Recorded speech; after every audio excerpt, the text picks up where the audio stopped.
कांग्रेस के वरिष्ठ नेता वेणुगोपाल जी, दोस्तों,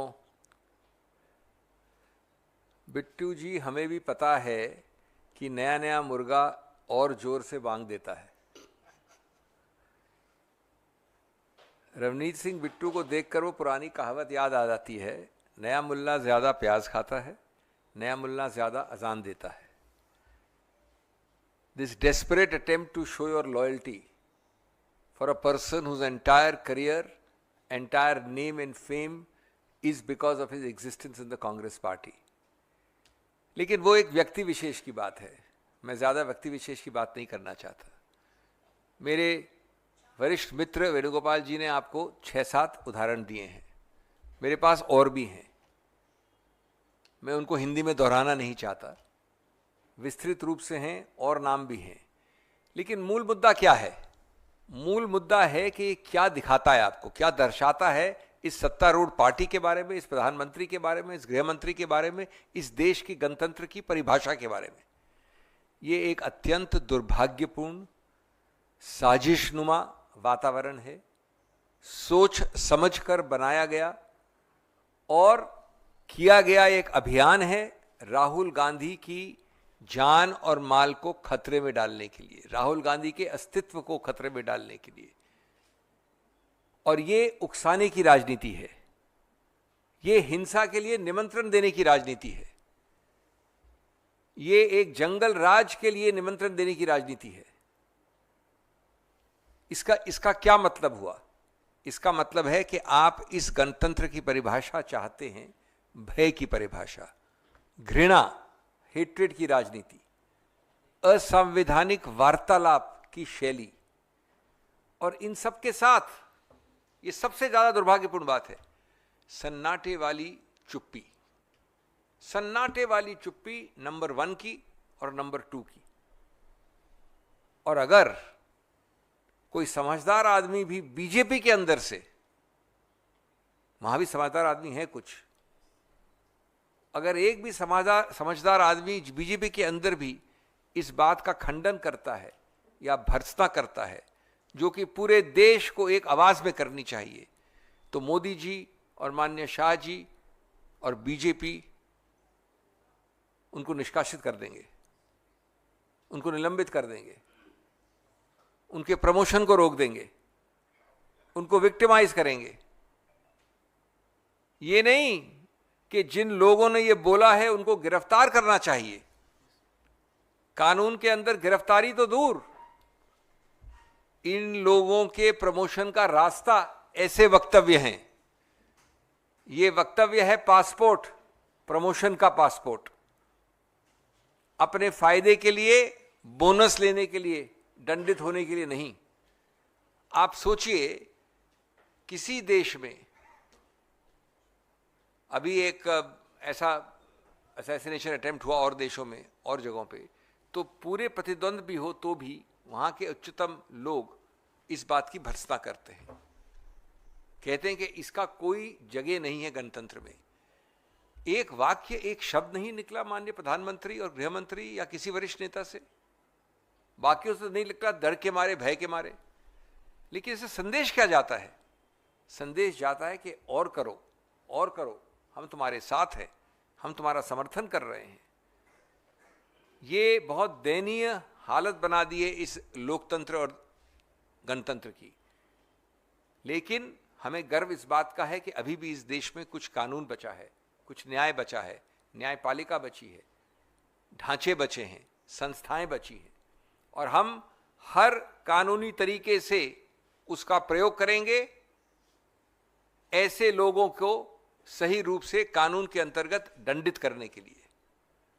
अगर वो समझते हैं कि इस देश में कोई कानून नहीं है, अगर वो समझते हैं कि जो कानून के ठेकेदार अपने आप को कहते हैं, जो अहम पदों पे बैठे हैं, वो कुछ नहीं करेंगे, उससे वो बच जाएंगे, तो मैं कांग्रेस पार्टी की तरफ से स्पष्ट करना चाहता हूं कि अभी तक कानून इतना लंगड़ा या लूला नहीं हुआ है, अभी तक कानून इतना बहरा या अंधा नहीं हुआ है जितना आप समझते हैं।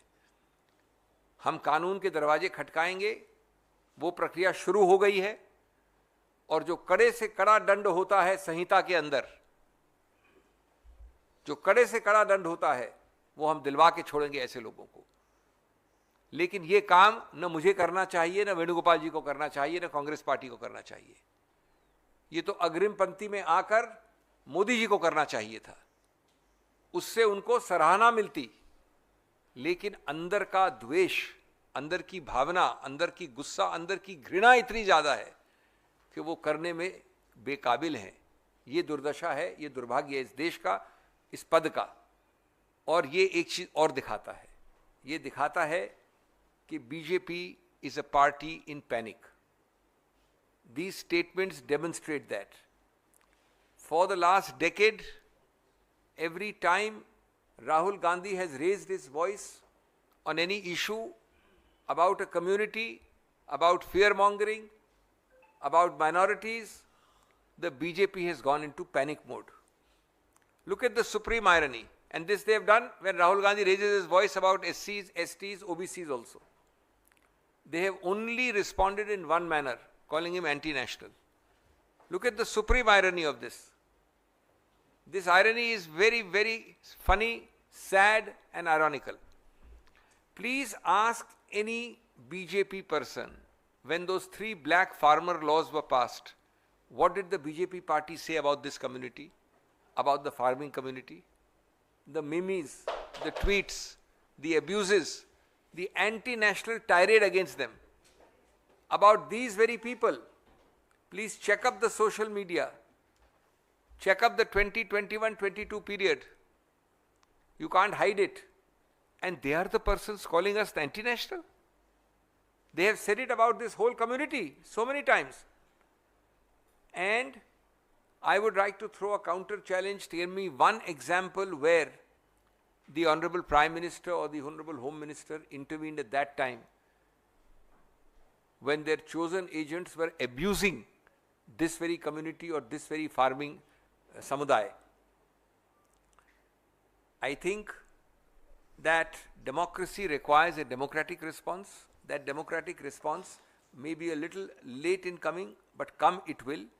It will demonstrate that BJP's sinister strategy of threatening, of terrorizing, and trying to torment Rahul Gandhi ji is going to make him more muscular and more mighty.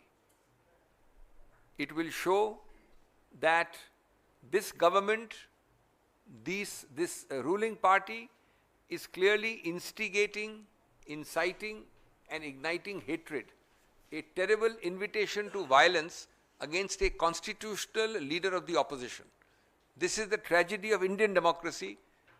It is of course a tragedy of the ruling party, but above all it is a tragedy of the Indian democracy. And I would end by repeating that there may be a slight delay because of the yantra tantra which you are used to using, but let me assure these miscreants, these people who don't deserve to hold constitutional positions, that judgment day is not far away.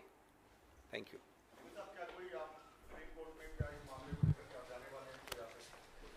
देखिए, हम क्या करेंगे, कैसे करेंगे, इसका पूरा वार्तालाप यहाँ करने की आवश्यकता नहीं है, न वो डिटेल्स देने की आवश्यकता है, लेकिन वो प्रक्रिया ऑलरेडी शुरू हो गई है। हम कहाँ जाएंगे, क्या संहिता का इस्तेमाल करेंगे, किस प्रकार से कंप्लेंट होगी, किस प्रकार से एफआईआर होगा, ये जघन्य अपराध है। आप अगर ऐसा बोल के देखिए मोदी जी के बारे में, वो तो आपको एयरपोर्ट से उठा के किसी और जेल में बिना किसी कारण के डाल देंगे।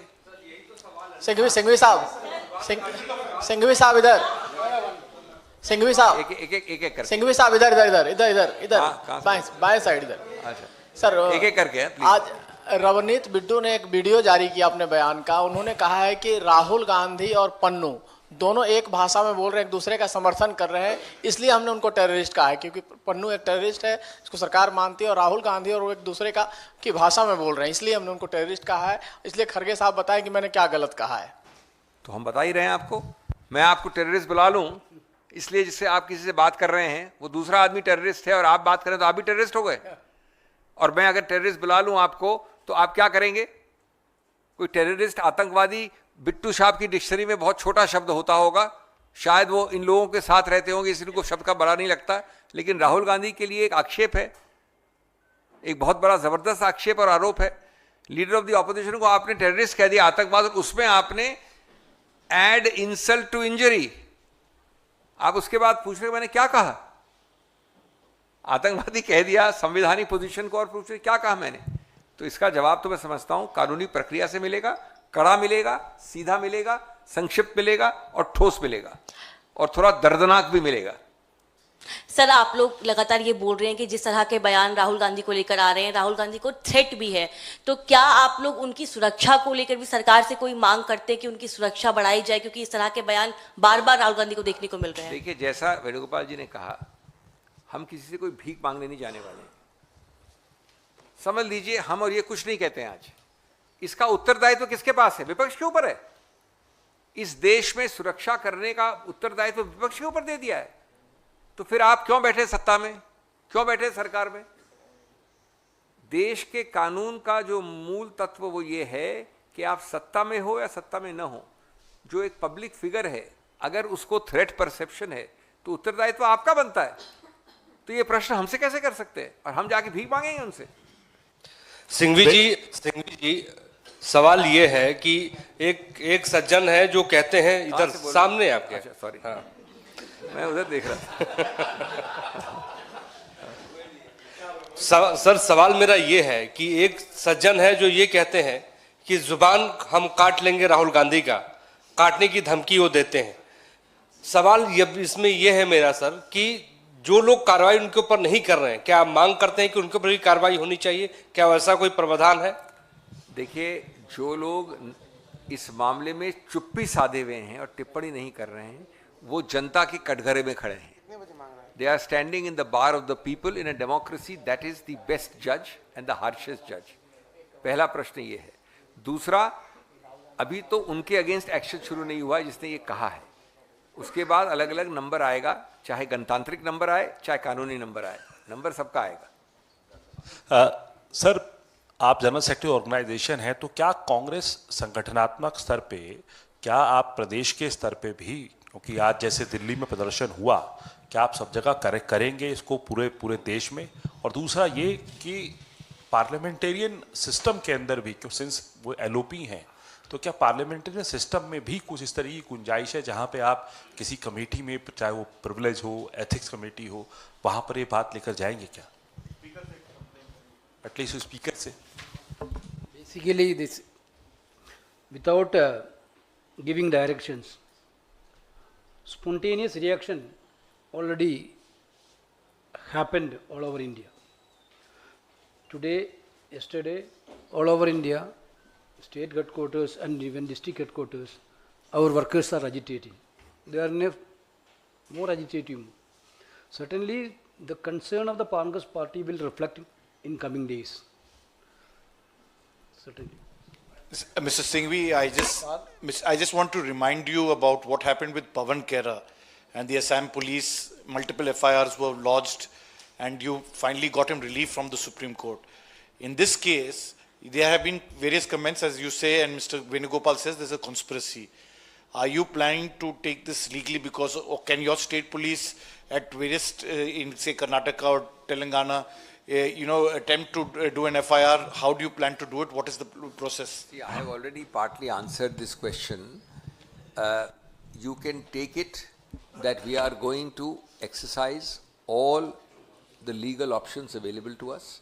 We are not here at liberty to share with you the details, what, when, how, where. But as I said, the process has even started since today morning.